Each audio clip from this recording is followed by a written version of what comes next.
Hello दोस्तों, एक नई कहानी में आप सबका स्वागत है।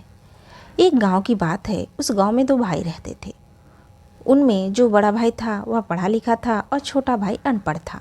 इसलिए जो बड़ा भाई कहता उसके घर में सभी लोग उसकी बात मानते थे। बड़ा भाई घर का कोई काम नहीं करता था, जबकि छोटा भाई घर का सारा काम देखता था। साथ साथ खेतों का भी पूरा काम करता था। इतना काम करने के बाद भी अपने बड़े भाई की फटकार ही सुनना पड़ता था। बड़ा भाई अपने छोटे भाई पर बात बात पर चिल्लाता था और कहता था, बेवकूफ़, तू कब सुधरेगा? दुनिया सुधर गई, लेकिन छोटा भाई सुबह उठकर अपनी भैंस को चारा डालता और गोबर को खेतों में डालने जाता था। यानी घर का सारा कामकाज करने की जिम्मेदारी उसी के पास थी। फिर भी घर में इसकी कोई इज्जत नहीं थी। बड़ा भाई नेताजी बनकर बाहर घूमता रहता था।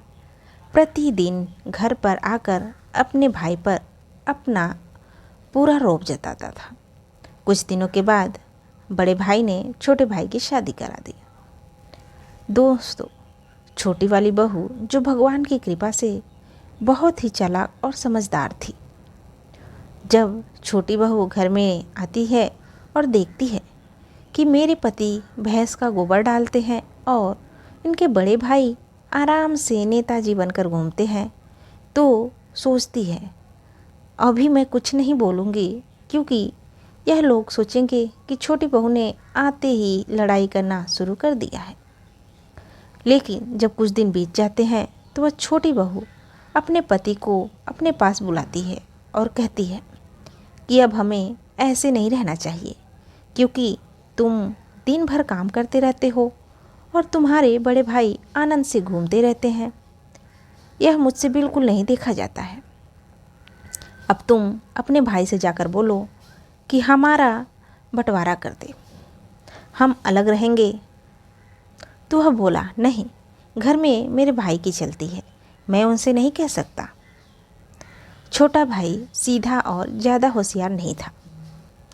जब उसकी पत्नी ने बार बार कहा कि तुम अपने भाई से जाकर बात करो और कहो, तो वह अपने बड़े भाई के पास चला जाता है और कहता है कि भैया, हमारा बंटवारा कर दो, हम तुमसे अलग रहेंगे।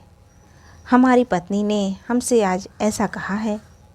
तो भाई बोले, वाह भाई वाह, इतनी जल्दी अपने पत्नी की बात को मानने लगा। अरे बेवकूफ़, यह औरत तो घर में फूट डालने वाली होती हैं।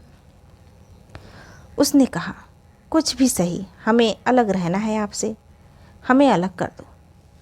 तब बड़े भाई ने कहा, चलो ठीक है। अब बड़ा भाई बात करने लगा और बोला, जो 12 बीघा ईख खड़ी है उसके ऊपर का हिस्सा मेरा और नीचे का तेरा है, और 16 बीघा गेहूँ जो हैं उसमें ऊपर का हिस्सा मेरा है और नीचे का तेरा है, और तो और जो घर पर भैंस है उसमें पीछे की तरफ मेरी है और आगे की तरफ तुम्हारी है, और घर पर बिस्तर पर करने वाले कपड़े हैं वह दिन में तुम रखना और रात में मैं रखूँगा। छोटा भाई बहुत सीधा था। वह इस बात पर सहमत हो गया और बात मान ली। फिर वह तुरंत अपनी पत्नी के पास खुश होकर जाकर पहुंचा और बोला, अब तो सब कुछ भाई ने बंटवारा कर दिया है। और वह बंटवारा उसने अपनी पत्नी को सुना दिया। छोटी बहू सिर पर हाथ रखकर रोने लगी और बोली, हे भगवान, यह मेरे साथ क्या हुआ? यह तो बिल्कुल पागल है। तब उसने अपने पति को समझाया और कहने लगी, अपने भाई के पास दोबारा जाओ और कहो कि यह बंटवारा हमें मंजूर नहीं है, इसको दोबारा करो। तो उसने कहा, नहीं, मैं ऐसा नहीं कर सकता। मेरा भाई जो कुछ भी करता है एक ही बार करता है, वह हम सब लोगों को माननी पड़ती है। तो उसकी पत्नी थोड़ी देर सोची और बोली, चलो ठीक है, मत जाओ, लेकिन जो मैं कह रही हूँ उसे ठीक से सुनो। जो 12 बीघा एक खड़ा है उसे अभी से काटना शुरू कर दो। तो उसका पति बोला, पागल हो गई हो क्या? अभी तो एक पकी भी नहीं है। तो उसकी पत्नी बोली, हमें क्या मतलब, हमारा तो ऊपर का हिस्सा है हम तो ऊपर का काट ले रहे हैं। तो फिर उसके पति के कुछ समझ में आया। उसने कहा ठीक है। फिर पत्नी बोली जो मैं कह रही हूँ उसे कान खोलकर सुन लो। फिर बोली गेहूँ अभी नीचे से कच्चे ही काटना शुरू कर दो, और जब तुम्हारे भाई की पत्नी भैंस का दूध निकालने के लिए आए तो भैंस के मुंह की तरफ भैंस को डंडा मारना शुरू कर देना, और जो कपड़े रात में इस्तेमाल करने वाले हैं उसको शाम के टाइम पानी में भिगो कर डाल देना। यह बात सुनकर छोटे भाई की आंखें खुल गई और बोला तुम बिल्कुल सही कह रही हो, ऐसा ही करूँगा। जब छोटे भाई ने ऐसा ही किया और गेहूँ कच्चे ही काटने लगा तो बड़ा भाई खेत पर पहुँच गया और बोला कि पागल हो गया है क्या, अभी तो यह कच्चे हैं। तो फिर छोटे भाई ने कहा तुम्हें क्या मतलब, हम तो अपने गेहूँ काट रहे हैं, हमारा तो नीचे का हिस्सा है, हम तो नीचे ही गेहूँ काट रहे हैं। फिर वह माथे पर हाथ रखकर चला गया। शाम का समय हुआ।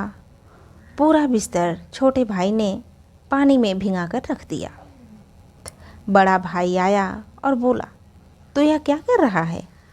छोटे भाई ने कहा मैं तो कुछ नहीं कर रहा हूँ, मैं तो वही कर रहा हूँ जो मेरे हिस्से में है। तब वह लज्जित होकर बड़े भाई ने दोबारा हिस्सा सही तरीके से बांटा।